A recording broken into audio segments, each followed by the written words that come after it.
Nangalipay ang daghang residente sa Sitio Muling, Barangay Gupitan, Kapalong, Davao del Norte nga mga miyembro sa tribo sa gidalit nga laing hugna sa uplan serbisyo sa kalinaw sa provincial government, medical consultation, ibot sa ngipon, libreng mga tambal, eye screening, minor surgery sama sa tuli sa mga batang lalaki ang na-avail sa mga residente sa lugar. Apil sa gipangapud-apud ang food packs alang sa tanang indigenous peoples ug mga tsinelas sa bata, vitamins sa mga hayop ug mga similya sa klasik-klasing tanom aron makatabang sa panginabuhi sa mga residente.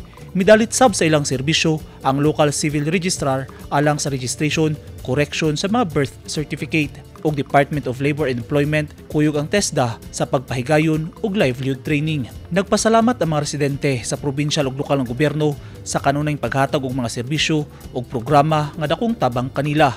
Ang programang Uplan Serbisyo sa Kalinaw sa provincial government gimugna ni Governor Edwin Hubahib aron mahatod ug mapaduol sa mga miyembro sa tribo ang mga serbisyo sa gobyerno hilabi na sa mga lagyo ug hilit nga dapit sa probinsya, lakip na sa mga komunidad nga apektado sa krisis sa agrikultura.